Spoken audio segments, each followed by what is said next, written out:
नमस्कार मित्रांनो, मी संभाजी पाटील स्वागत करतो तुमचं आपल्या सॅम्स ट्रॅव्हल प्लॅन या ब्लॉगमध्ये. आजच्या एपिसोडमध्ये आपण आलो आहे जम्मूमधील वैष्णोदेवीला.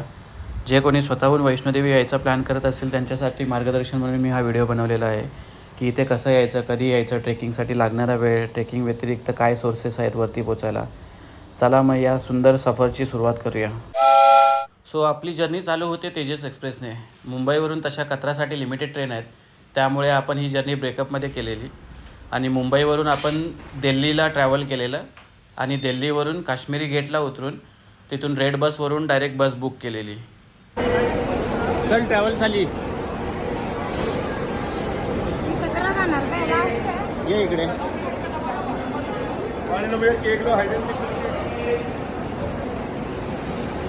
स्वच्छ भारत कचरा जाणारी आपली ट्रॅव्हल चाललेली आहे.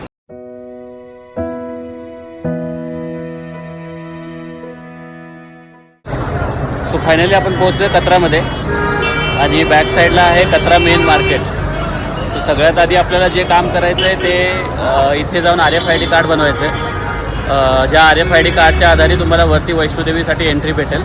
कत्रा बसस्टँडला पोचून सगळ्यात आधी आपण RFID काउंटरला गेलो आणि RFID काउंटरवरून RFID कार्ड बनवला. कारण RFID कार्ड नसेल तर तुम्हाला वरती परमिशन भेटत नाही जायला आणि याचं ऑनलाईन पण प्रोव्हिजन नाही आहे. तुम्हाला त्या काउंटरला व्हिजिट करूनच बनवावं लागेल, कारण याची फिजिकल कॉपी तुम्हाला भेटते जी रिटर्न करावी लागते नंतर. जस्ट आपण ट्रेक चालू केले वैष्णोदेवीला वरती जायला. तर जर तुमचे प्रीपेड सिम्स असतील तर प्रीपेड सिम्स जसे तुम्ही जम्मूमध्ये एंटर कराल तर सगळे सिम तुमचे बंद होईल, कारण फक्त पोस्टपेड सिम इथे चालतात. आणि इथे प्रत्येक ठिकाणी छोट्या छोट्या काउंटरला सिम कार्ड विकतात, जिथे 50, 150, 200 रुपयामध्ये तुम्हाला नवीन सिम कार्ड भेटेल, जे फक्त जम्मूसाठी मर्यादित असेल.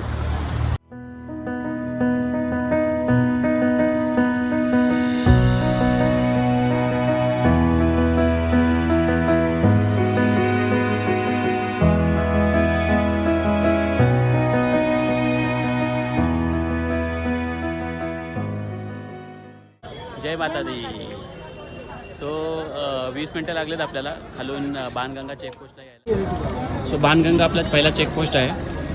इथून बॅगेज वगैरे चेक होईल आणि ट्रेकिंगसाठी पुढे सुरुवात होईल. इथून टोटल 12 किलोमीटर आहे. तो पहिला पडाव असेल आपला 6 किलोमीटरचा. अर्धकुवारी गुफा जी समोर आहे, हा 6 किलोमीटरचा पडाव आहे. आणि तिथून 6 किलोमीटर या डोंगराच्या पलीकडे वैष्णोदेवी मातेचं मंदिर आहे आणि तिथून 2 किलोमीटर भैरवनाथचं मंदिर आहे. टोटल 12 ते 14 किलोमीटरची टोटल ट्रेक असणार आहे आपली.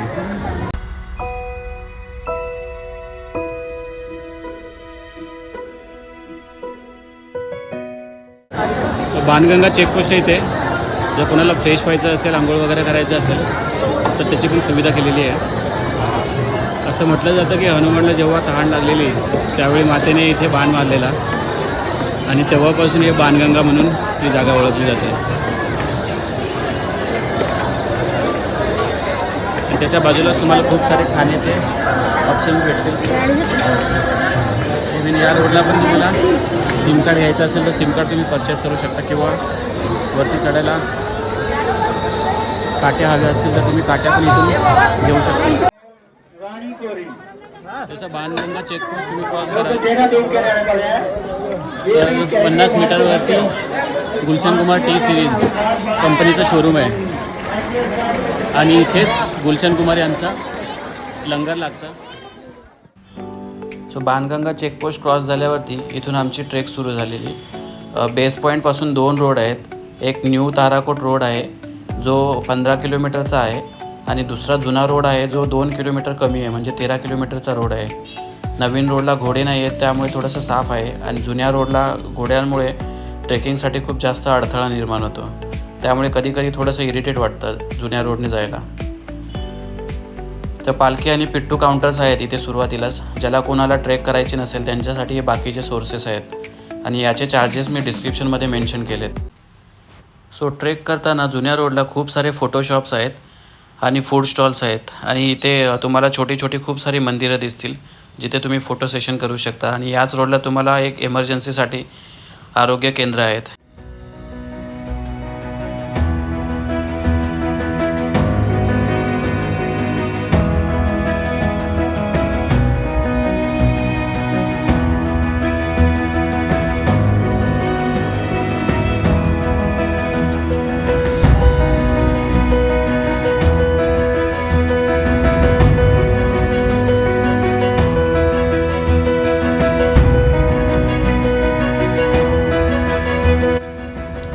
सुरुवातीला 2 किलोमीटरच्या ट्रेकिंगनंतर तुम्ही पोचता माताच्या चरण पादुका मंदिरामध्ये. जर नवीन रोडने गेला तर तुम्हाला हे मंदिर भेटणार नाही, हे मंदिर तुमचं मिस होईल.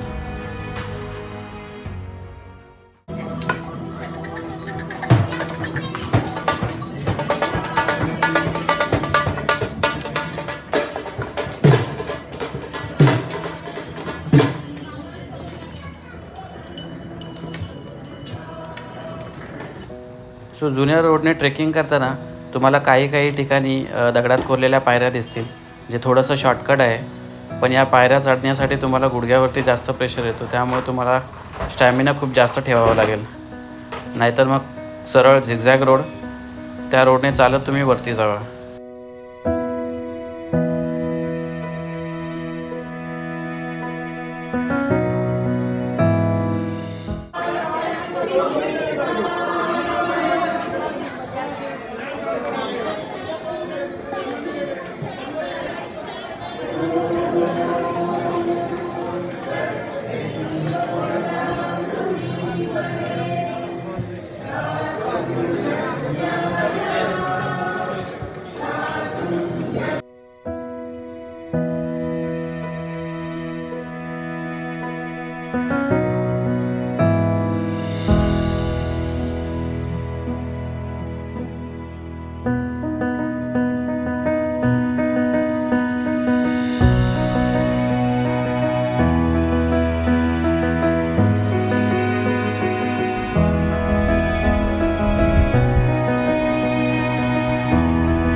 कचराचा व्ह्यू, ब्युटिफुल कचरा. हे जम्मू विंटरमध्ये स्नोने भरलेलं असतं. आणि आता जे टेम्परेचर आहे ते दिवसा ऑन ॲन ॲव्हरेज 30-32 आहे. आणि रात्रीचं जे एक्सपेक्टेड टेम्परेचर आहे ते आहे 15 to 22च्या मध्ये. पण बेस्ट टाईम जर तुम्ही येत असाल वैष्णोदेवीला तर मार्च, एप्रिल, मे, जून, जुलै खूप जास्त ऊन असतं. मॉन्सूनमध्ये बेस्ट आहे, अवॉइडच करा. 5 किलोमीटरच्या ट्रेकिंगनंतर तुम्ही एका जंक्शनवरती पोचता, जिथून परत 2 रोड डिवाईड होतात. एक डावीकडचा जो रोड आहे ज्याला हिमकोटी रोड बोलतात, त्या रोडने तुम्ही डायरेक्ट मेन भवनला जाऊ शकता. आणि एक उजवीकडचा रोड आहे, ज्या उजवीकडच्या रोडने तुम्ही अर्धकुवारी मंदिरात पोचता आणि अर्धकुवारीवरून मेन भवनला जाता. जर हिमकोटी मार्गाने वरती गेला तर तुम्हाला परत 1 किलोमीटर रिटर्न यावं लागेल अर्धकुवारी मंदिरामध्ये दर्शन घ्यायला. तर आम्ही बेस्ट हे सजेस्ट करेल की हाती मार्गाने तुम्ही वरती जावा, जेणेकरून तुम्हाला अर्धकुवारी भेटेल. 4 तास झालं चालतोय, अजून अर्धकुवारी पोचलेलं नाही आहे. आणि हे बघा घोडे बोलत चालत आली वरतीपर्यंत. पण ओव्हरऑल एक्सपिरियन्स खूप छान आहे. आणि अर्धकुवारीला एकदा पोचल्यावरती अर्धा टप्पा आपण पूर्ण करू 6 किलोमीटरचा. आणि तिथून पुढे 6 किलोमीटर वैष्णोदेवी माता मंदिर. इथे काही हॉटेल्स बनवलेले आहेत ज्यांचे रेट्स रिजनेबल आहेत आणि मेन्यू भले लिमिटेड आहे, पण फूड चांगलं आहे. कारण काही ठिकाणी ते प्रत्येक गोष्टीवरती, प्रत्येक स्नॅक्सवरती 5 रुपये एक्स्ट्रा लावत होते. पण जिथे वैष्णोदेवी ट्रस्टतर्फे जे छोटे छोटे हट्स बनवलेत तिथे तुम्हाला रिजनेबल आणि मस्त फूड भेटेल. शिवाय जर वरती गेला तर लंगर पण आहे, मोफत खाण्यापिण्याची सुविधा. वैष्णोदेवी व्हॅली खाण्यापिण्यासाठी खूप सारे रेस्टॉरंट आहेत, स्टार्टिंग फ्रॉम लोकल ते मॅकडोनल्ड, डॉमिनोज. तिथे समोर बघत असाल तर मॅकडोनल्डचा लोगो दिसतोय. तो मॅगडी पण आहे, लोकल फूड पण आहे, अंधकुवारी लंगर पण आहे. आणि फायनली आपण पोचलोय अंधकुवारीला. हे आहे अर्धकुवारी टेम्पल आणि बाजूला आहे अर्धकुवारी गुफा. असं म्हणतात, मातेने जेव्हा पुनर्जन्म घेतला ह्युमन फॉर्ममध्ये भैरवनाथचा वध करायला, तेव्हा या गुफेमध्ये तपश्चर्या केलेली आणि नंतर मातेने रौद्र रूप धारण करून भैरव या राक्षसाचा वध केलेला. त्याचं प्रतीक म्हणून हे मंदिर उभारण्यात आलेलं आहे. तशी या गुफेमध्ये जाण्यासाठी 48 तास ते 72 तासाची वेटिंग असते. त्यामुळे वरती जाताना तुम्ही इथून अपॉइंटमेंट घेऊन परत रिटर्न येताना दर्शन घेतलं तरी चालेल. सो अर्धकुंवारीला पोचून तुमची अर्धी ट्रेक पूर्ण होते आणि हा तुमचा पहिला रेस्टिंग स्टॉप आहे. सो ज्याला कोणी अर्धकुंवारीमध्ये स्टे करायचा असेल तर अर्धकुंवारीच्या समोर भगवती भवन म्हणून आहे. पण याची बुकिंग तुम्हाला वैष्णोदेवी.org वरून ॲडव्हान्समध्येच करावं लागेल, कारण इमिडिएट बेसिसवरती तुम्हाला इथे स्टे अवेलेबल नाही होणार. आणि स्टे करायचा कधी जर तुमचा प्लॅन असेल तर ॲडव्हान्समध्येच बुकिंग करा, कारण इथे स्टे खूप जास्त लिमिटेड आहेत. Way to Bhavan. सो अर्धकुंवारीच्या इथे थोडासा वेळ स्पेंड केल्यानंतर आता आपण चाललो आहे मेन भवनला, जिथे माता वैष्णोदेवीचं मंदिर आहे. सो इनिशियल एंट्रन्स थोडासा गुफेमधून आहे. पुढे जाऊन बघूया हा रस्ता कुठे भेटतोय.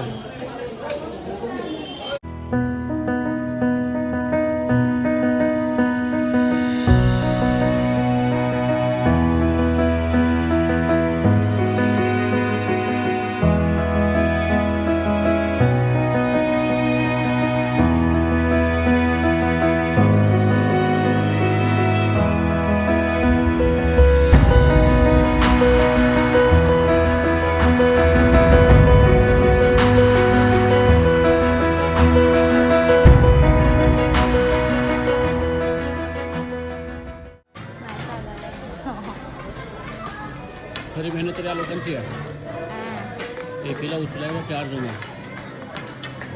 4 जण खालून वरती आहे. ही त्यांची खरी मेहनत पैशासाठी. जर तुमच्यासोबत लहान मुलं घेऊन येत असाल तर त्यांच्यासाठी छोट्या ट्रॉल्या आहेत, ज्याचे चार्जेस मी डिस्क्रिप्शनमध्ये मेन्शन केलेले आहेत. वैष्णोदेवी एक असं धाम आहे जिथे लोक रात्री पण ट्रेक करतात. त्यामुळे जर तुम्ही ट्रेक करायचा प्लॅन असेल तुमचा आणि जर रात्रीची ट्रेक करायची असेल तर तुम्ही बिंदास करू शकता. कारण कधी कधी काय होतं की उन्हाळ्यामध्ये दिवसा तुम्हाला खूप जास्त गरमी वाटते आणि रात्रीचं वातावरण थंड असल्यामुळे बहुतांश लोक रात्रीच ट्रेक चालू करतात. फायनली शेवटचे 1/2 किलोमीटर. सकाळी थोडंसं गरम होत होतं कारण थोडंफार ऊन होतं आणि टेम्परेचर पण जास्त होतं. पण आता एक गार हवा सुटली जम्मूमध्ये. सो होपफुली रात्रीपर्यंत थर्मल घालावं लागतं असं वाटतं. सो सकाळी 10ला आपण ट्रेक चालू केलेली आणि रात्री 8ला आपण वैष्णोदेवी मातेच्या मेन भवनमध्ये पोचलो. खरं तर पूर्ण बॉडी थकून गेलेली, पण जेव्हा मातेच्या मंदिराची पहिली झलक भेटली त्यावेळी ती एनर्जी परत आली आणि थकवा निघून गेलेला. सो रात्रीच्या प्रकाशातलं मंदिर आपल्याला अनुभवायला भेटतं आणि खूप वर्षापासूनचं स्वप्न आपलं पूर्ण झालं वैष्णोदेवीला येऊन.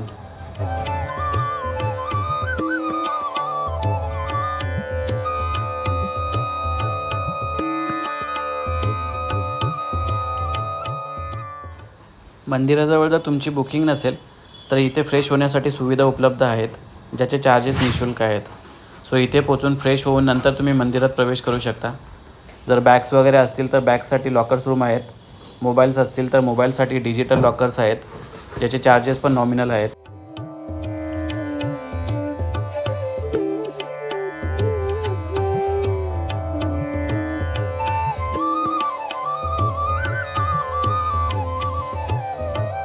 सिन्स नवरात्री पण होतं लास्ट वीकमध्ये. सो नवरात्रीसाठीची पूर्ण सजावट आहे. नवरात्रीमध्ये तर भलतीच गर्दी असते इथे.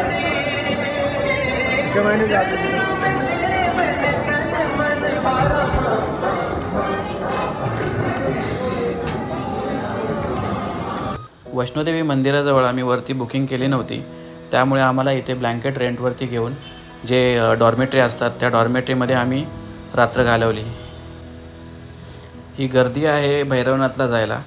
वैष्णोदेवीपासून 3 किलोमीटर भैरवनाथला जाण्यासाठी जर चढायचं नसेल तर रोपवे अवेलेबल आहे. आणि आमची बुकिंग ऑनलाईन नव्हती, त्यामुळे आम्हाला इथे 2 तास लाईनीमध्ये उभे राहून रोपवेचं तिकीट घ्यावं लागलं.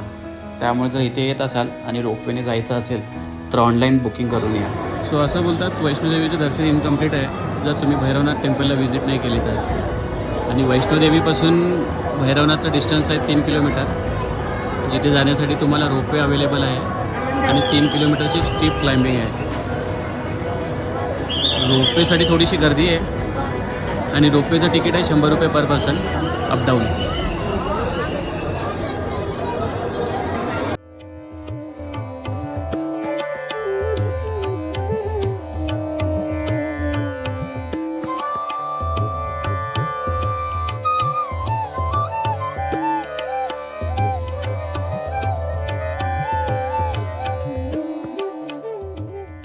भैरवनाथ टेम्पल आणि हा आहे जम्मूचा व्ह्यू, जम्मू व्हॅलीचा व्ह्यू.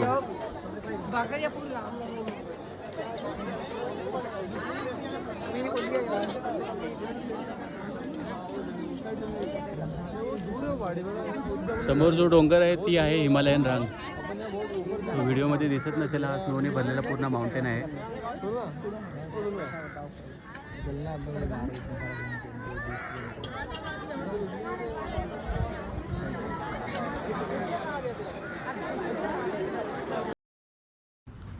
सो मित्रांनो, व्हिडिओ आवडला असेल तर नक्की लाईक अँड शेअर करा आणि चॅनलला सबस्क्राईब करायला विसरू नका आणि या मराठी ब्लॉगला सपोर्ट करा.